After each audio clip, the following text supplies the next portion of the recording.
tawag nila kay Congressman Luistro, Cat's Eye Queen. Kinasuhan na siya sa ombudsman, meron nang naisampa sa kanyang area. Ay grabe ang overpriced na mga projects doon. Nagsumiti ng isang letter complaint sa ombudsman ang grupong Bantay Trapiko laban kina Batangas 2nd District Engineer Sonia Paglikawan, DPWH Calabarzon Regional Director Jovel Mendoza at Batangas 2nd District Representative Jinky Luistro. Kaugnayan ng umano'y maanomalyang Cat's Eyes o Reflective Road Studs Project sa Batangas City, San Pascual, Bawan Diversion Road. Sa inihaing reklamo, sinabi ng complainant na tila may indikasyon ng overpricing, irregular fund utilization at wasteful implementation ng nasabing proyekto sa lugar. Ayon sa isang 2024 DPWH order, aabot sa 8.9 kilometers ang haba ng buong diversion road. At least 2.6 kilometers nito sakop ng Batangas City. Sa inihaing reklamo, sinabi ng complainant na sa kahabaan ng bypass, Bawan at San Pascual lang ang mayroong road studs. Kitang-kita raw ito sa ilang viral videos ng mga dumadaan sa lugar kung saan nagmimistulang airport runway ang kalsada sa gabi. Dagdag pa ng complainant, matapos umanong i-install ang nasabing road studs, binaklas din ito kalaunan dahil kinakailangan raw palang aspaltuhan ang kalsada. Bigyan natin ng opinion, reaction ngayon itong post, Feed Your Mind Incorporated. Pahayag ito ni Congressman Luistro ng Batangas. Idiniin ni Congresswoman Jinky Luistro na hindi bahagi ng trabaho ng mga kongresista ang magpatupad ng proyekto at tiwala umano ito na ipapaliwanag ng DPWH ang nasabing usapin. Ito ang salita ng kongresista. Ang pagpapatupad po ng proyekto ay hindi bahagi ng ating tungkulin bilang mambabatas. Tiwala po tayo na ipapaliwanag ng DPWH ang mga napaulat na usaping kaugnay sa road stud project sa San Pascual Diversion Road. Makikipagtulungan po tayo sa ombudsman sakaling may reklamo sila na natanggap. Meron na nga. Kaisa po tayo ng administrasyon sa pagsisikap na wakasan ang korupsyon. So ito, binasa ko ang mga comments. May mga nabasa kong comments, tawag nila kay Congressman Luistro, Cat's Eye Queen. Kasi kinasuhan na siya sa ombudsman, meron nang naisampa dahil sa, yan, yung diversion road na yan, San Pascual Diversion Road sa kanyang area ay grabe ang overpriced na mga projects doon. Kaya tinawag siya na Cat's Eye Queen. Tingnan natin ang people who reacted. So, yan, paliwanag niya na hindi ko trabaho yan. Trabaho ng DPWH. We were not born yesterday, Honorable Congresswoman. Alam namin sinong nagkukontrol sa mga project na yan. Ito, 7,700 nag-react na tao. 6,300 ang tumatawa, hindi naniniwala po sa inyo, Honorable Congresswoman. 1,200 ang galit. So that's 7,500. 195 lang out of 7,700 ang nag-like o naniwala sa pahayag ng kongresista. So wala pang 1% ang naniniwala sa pahayag niya. Nenet Fernandez, Cat's Eye pa more. Jules Domingo, Cat's Eye Queen. Jefferson, nakilala na kung sino ang mga buhaya. Bomber Moran Mackels, birds of the same feather flocks together. Mark Reyes, Luistro is synonymous with Marcos. Relen Alboro, Buhayang Kawatan. Arcillo Alfonso, Cat's Eye, 400 pesos lang isa nun. Yun nga, sa presyo talaga sa merkado, pinakamataas na ang 1,000 pesos. Pababa yung cat's eye. Kaya lang lumalabas, grabe, narinig lang ako nagsabi, umaabot pa daw yung presyo nila sa DPWH.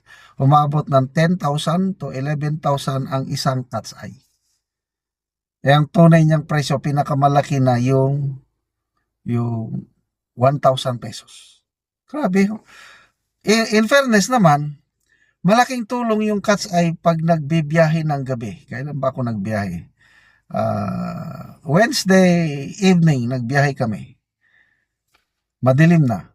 Wow, sabi ko, may portion ng kalsada na nadaanan namin. May cat's eye. Ang sarap mag-drive kung may cat's eye. So, kailangan lagyan. Huwag naman yung sobra naman, oy. So, maliban sa cat's eye, ano pang paborito ng mga, ito, yung sinasabi niya na hindi sila nagpapatupad. Eh, sino ang nagbibigay ng pondo?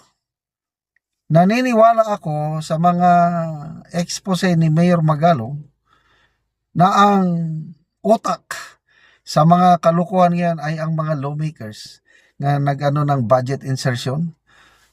Ang pumipili sa mga district engineer ay ang mga kongresista and even regional directors. Pag hindi pumasa sa kongresista, hindi ka pwedeng ma-district engineer. Yan ang kalakaran. And I believe yung mga pasabog ni Mayor Magalong. So, ang may pinakamalaking kickback ay ang mga lawmakers. Ilang percent? 30 to 40% napupunta sa mga lawmakers. Kaunti lang ang napupunta sa DPWS, mga 10 to 15% ata. Ganon din yung contractor. Kaya ang naiwan na pondo ng taong bayan, 30% na lang. Kaya substandard ang mga proyekto. Kaya magpasalamat tayo kay Congressman Leandro Libeste dahil siya ang lumalaban na ipababa yung budget ng DPWH. Kasi sabi niya, overprice yan. Ibaba ninyo kahit 25% lang. Wala, hindi pumayag si Secretary Bunuan. Aminado siyang mataas nga yung presyo daw, jack up ang mga kailang next year na daw. Wala na daw siyang magagawa, next year na. O hinintay pa niya ang Pangulo mag-dictate na babaan nyo ng 50% ang yung nakabudget o yung sa mga project kasi nga talagang overpriced. Problema naman dito sa Pangulo, sabi niya, okay, example, sa isang project, 1 billion, ibaba nila, 500 million na nagastos. Saan pupunta yung 500 million? Idadivert daw para mga social services. Ay nako, wala na naman. Mapupunta na naman sa ayuda. Ay lalong walang mangyayari kung ayuda. Kung totoo ang administrasyong ito na magtipid, dapat kung may matipid, unahin ang classroom. Ang dami nating backlog. 160,000 classroom ang backlog. This year, 22 lang natapos. Kaya kung totoong magtipid ang gobyerno, maganda. Kailang huwag na sa social services. Huwag na sa ayuda. Dahil kalukuhan na naman yan kung ayuda. Unahin nyo ang health. Unahin nyo ang education classroom. Unahin natin mga farm to market roads. Yun ang mga kailangan natin. That was a very big blow to us. Kasi this was during the time na maraming namamatay, I don't know but this was during the time na highly sensational yung issue ng EJK.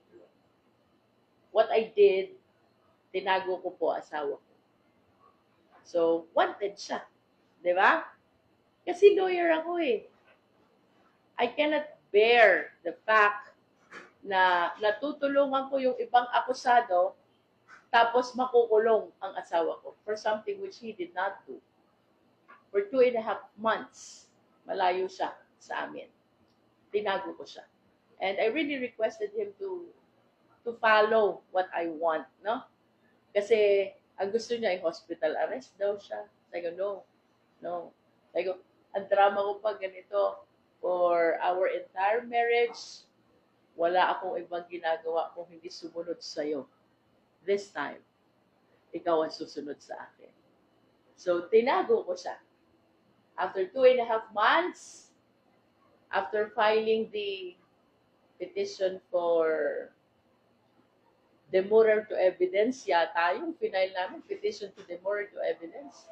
It was granted and the court dismissed his case. I was able to bring him back dito sa Mabini. Naka-assume ulit siya ng mayor ng Mabini. Iyakan ng taga Mabini.